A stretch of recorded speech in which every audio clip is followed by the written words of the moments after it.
Luis López Esteves, ex maestro de las Escuelas Radiofónicas Santa María, maestro productor, maestro locutor, por mucho tiempo tuvo la dirección del programa Intercambio en las Escuelas Radiofónicas Santa María. Luis, ¿cómo y cuándo tú llegaste a las Escuelas Radiofónicas Santa María? Bueno, mi llegada a las escuelas radiofónicas, ahora mismo no recuerdo bien el año, pero creo que fue en el año 93, 94, por ahí, si no me, si no me falla la memoria. Y las circunstancias fueron, bueno, en ese momento estaba prácticamente recién graduado de la carrera de Educación, Filosofía y Letras. Y entonces, pues, alguien me habló de que necesitaban en ese momento un maestro para trabajar. Fui, me presenté, llené una solicitud, luego hubo un tiempo de espera en esa solicitud, me entrevistaron. Después de la entrevista hubo otro pequeño tiempo de espera que incluso ya yo pensaba que no me iban a aceptar en el trabajo. Y al final pues me llamaron para decirme que de manera positiva me habían aceptado a trabajar en las escuelas radiofónicas. Hablando de tu experiencia, en el tiempo que duraste allí, ¿qué experiencia viviste? Bueno, fue una experiencia muy interesante, sobre todo trabajar en el ámbito de la radio, eh, en el ámbito de la producción, tener también el contacto con la gente en las comunidades. Eso me ayudó a ver otros horizontes también. Y también el hecho de conocer más mi país, porque a través de las escuelas radiofónicas pude conocer gran parte del país, y no casi todo el país, porque teníamos siempre que viajar y darle acompañamiento a los maestros en sus respectivos sectores, que la mayoría de ellos estaban en zonas rurales, o están, me imagino, en zonas rurales todavía, pero en ese momento la mayoría de los sectores funcionaban en zonas rurales, zonas remotas también. Pude conocer toda esa, vamos a decir, esa geografía, esos contextos que también me ayudaron y me enriquecieron mucho en mi trabajo, en mi labor. Aparte de la labor productiva también, porque el maestro productor en las escuelas radiofónicas tiene que día a día pensar, escribir. Nosotros nos tocó también una experiencia muy bonita que fue ir renovando el material didáctico que había en ese momento, y hicimos pues un trabajo que nos costó bastante esfuerzo, pero logramos hacer esa readecuación del material, porque ya en ese momento ya los contextos iban cambiando, ya había que hacer un material más cercano al alumno, es decir, que fuera más interactivo, es decir, y ahí bueno, se hizo un trabajo, me parece interesante, y eso también enriqueció mucho, diría yo, mi experiencia, tanto de trabajo como mi experiencia personal. ¿Alguna anécdota que recuerdes de Eh, tus años vividos allí? bueno, hay muchas anécdotas realmente. Este, bueno, son tantas que no me llegan ahora a la mente, pero sí recuerdo una anécdota que una vez estábamos promoviendo el almanaque escuela. También eso era parte del trabajo que hacíamos allá. Y me tocó ese día, esa vez, salir con doña Tala. Y recuerdo una vez que estábamos por aquí, por cerca de Montecristi, estábamos como en la frontera por ahí, y nos perdimos. Íbamos para, creo que era para, ahora no recuerdo bien, pero íbamos para un pueblecito ahí a llevarnos almanaque. Entonces nos perdimos y yo recuerdo que esa vez doña Tala estaba un poquito asustada porque no, ya se nos estaba haciendo de noche. También otra anécdota que recuerdo fue una vez que hicimos un viaje para el sur. Eh, a mí me tocó, siempre hacíamos allá unos viajes todos los años, el equipo de maestros, y para conocer diferentes lugares y cosas. Y esa vez a mí me tocó conducir uno de los vehículos, eran 2 camionetas que iban. Y toca la casualidad de que nos paramos en San Cristóbal y ahí se me quedó la llave dentro del vehículo y hubo que buscar una persona.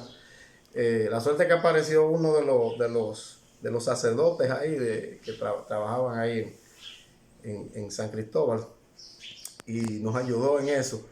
Pero toca la coincidencia que luego en San Juan también otra vez se me queda la llave y se me quedó 3 veces la llave en el vehículo dentro. Ese fue una anécdota muy jocosa y muy interesante. Pero al final logramos resolver. Alguien siempre aparece un samaritano que nos ayudó y pudimos seguir el viaje. Cuando visitabas los sectores, ¿qué sensación tú vivías? Bueno, en primer lugar, algo que me llenaba mucho era ver cómo los maestros correctores, la mayoría de ellos personas humildes de su comunidad, trabajadores, muchos de ellos informales, trabajadores del campo, se entregaban de una manera desinteresada, de una manera increíble por la comunidad. O sea, la mayoría de ellos eran gente sencilla, gente humilde, pero que querían ayudar, querían dar un aporte a la comunidad. Siempre se mantenían al día con todo, le daban seguimiento a los estudiantes, la misma motivación que le daban a los estudiantes, y eso yo veía que me pareció algo muy bueno, muy interesante. Y me puso a pensar de que todavía aquí en nuestro país todavía hay personas que aman su comunidad y que se entregan por su comunidad. O sea, tenemos mucha gente buena aquí en el país que hace una labor altruista, que aunque están ahí y muchas veces no se les reconoce, muchas veces las autoridades no le dan la importancia, pero son gente que día a día aportan un granito de arena para que este país siga hacia adelante y para que la gente cada día más pueda crecer, tanto espiritualmente como de manera personal. ¿Cómo fue eso de que te enamoraste, te casaste, también allá en las escuelas? Cuéntanos eso. Bueno, cuando llegué a las escuelas, pues, como te dije anteriormente, yo estaba recién graduado. En ese momento, bueno, yo no, pensaba que ya no me iban a llamar porque en un momento, como dije anteriormente, me hicieron unas entrevistas, pero luego cuando entré, tuve el honor de compartir con un equipo muy bueno, muy dinámico, un equipo muy trabajador, y en ese equipo pues habían también féminas, y bueno, pues ahí en el trabajo, en el día a día, pues conocí a María del Carmen. En un principio pues nada, compartíamos asuntos de trabajo, de ahí pues nos fuimos compenetrando más, conociendo más. En ese momento ella estaba soltera y sin compromiso, como dicen. Yo también estaba soltero y sin compromiso. Bueno, pues llegó como una química y prácticamente sin quererlo. Luego una vez fuimos a su casa, yo recuerdo, a comernos un sancocho allá. Y ahí conocí a sus padres. Bueno, y ahí fuimos hasta que de manera nos enamoramos. Y bueno, pues ya después de un cierto tiempo de noviazgo, pues decidimos entonces formar una familia. Y hoy, gracias a Dios, pues tenemos una niña muy hermosa y tenemos ya desde el año 2000, vamos a decir, son 21 años. 21 años de casado. O sea, Y Gardel decía que 20 años no es nada, pero cantando. Así es.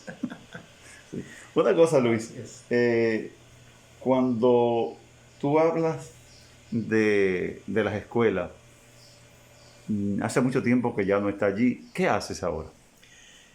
Bueno, después de las escuelas radiofónicas tuve algunas experiencias de trabajo en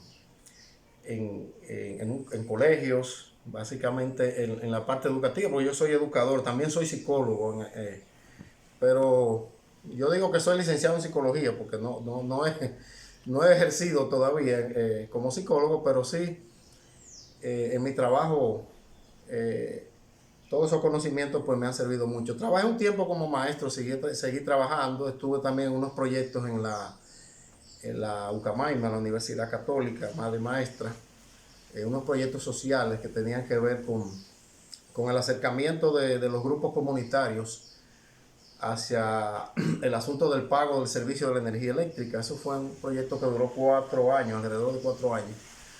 Luego, después de ahí, unos compañeros decidimos volver otra vez a reconstruir una organización sin fines de lucro, una ONG que se había fundado aquí en La Vega hace muchos años, bajo el amparo del grupo de muchachos salesianos de aquí del DOSA. Entonces lo que hicimos fue que formamos una nueva directiva. Esa ONG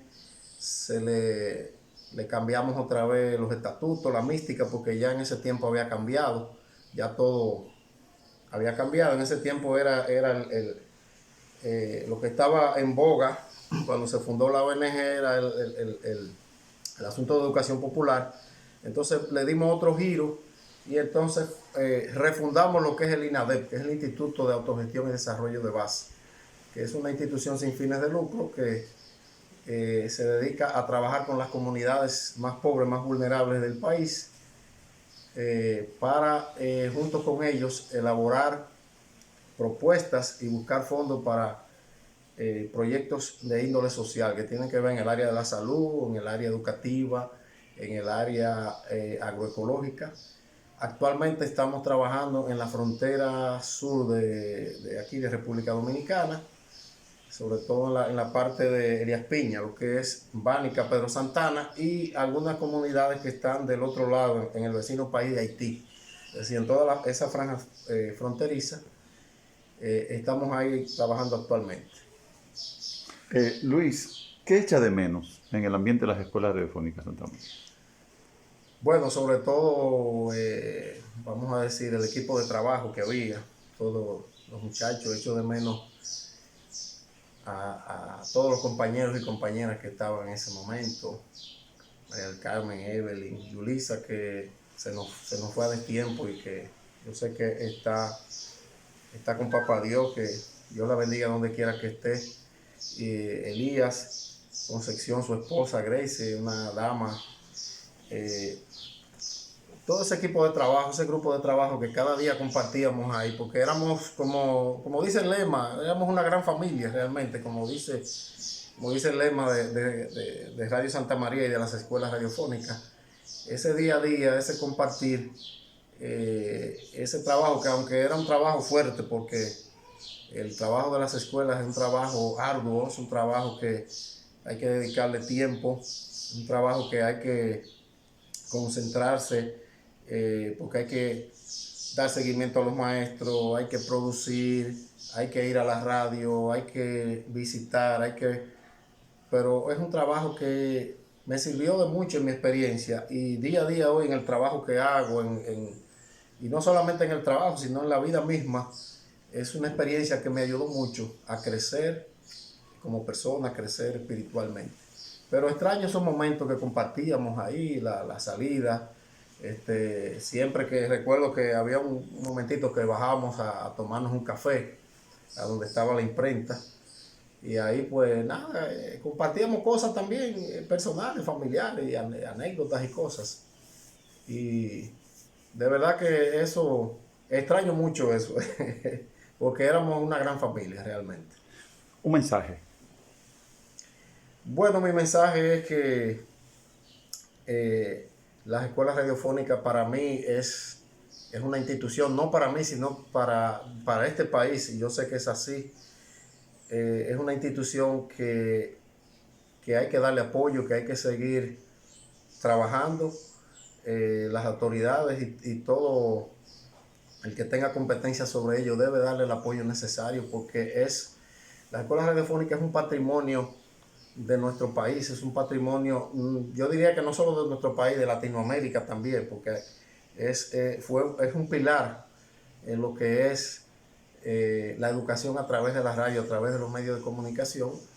Y para mí el mensaje que tengo es que a los estudiantes pues que sigan trabajando, que sigan avanzando, que sigan creciendo, que sigan apoyando la institución, a las autoridades que apoyen la institución y a todos los que están involucrados en este momento, pues que sigan trabajando con ahínco, con tesón, que es un trabajo realmente que vale la pena y que es algo que por lo que tenemos que luchar y seguir trabajando, porque es un aporte muy grande que hace Radio Santa María y las escuelas radiofónicas a la educación y a la cultura de nuestro país. Muchas gracias, Luis López Esteves, ex maestro, productor y locutor de las escuelas radiofónicas. Gracias, siempre a la orden.